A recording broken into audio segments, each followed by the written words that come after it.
Procedure steps. Step 01. Ensure that you have the necessary equipment: a sphygmomanometer, a stethoscope, hand cleansing gel. Step 02. It is important when measuring blood pressure to build a rapport with your patient to prevent white coat syndrome, which may give you an inaccurately high reading.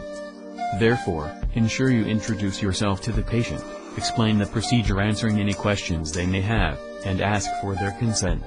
You should also explain to them that they may feel some discomfort as you inflate the cuff, but that this will be short-lived.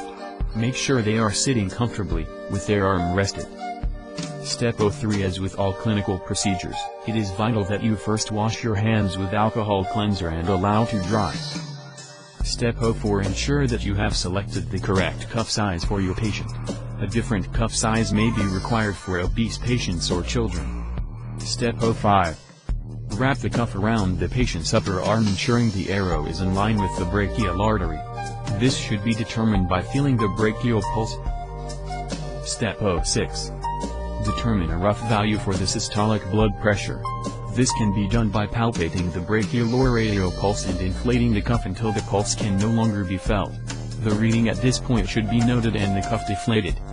Step 07. Now that you have a rough value, the true value can be measured.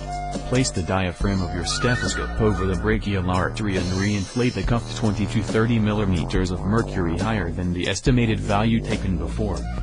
Then deflate the cuff at 2 to 3 mm of mercury per second until you hear the first Korotkoff sound. This is the systolic blood pressure. Continue to deflate the cuff until the sounds disappear, the fifth Korotkoff sound. This is the diastolic blood pressure. Step 08. If the blood pressure is greater than 140/90, you should wait for 1 minute and recheck. Note that a normal reading differs for diabetic patients. Step 09.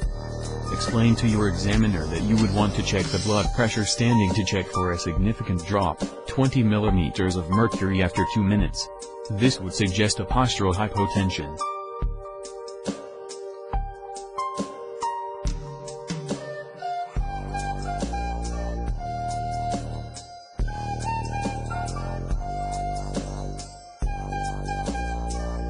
Step 10.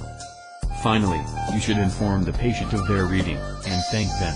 If, after rechecking, the blood pressure remains elevated, advise the patient they will need this repeated in future, which ensures appropriate follow-up.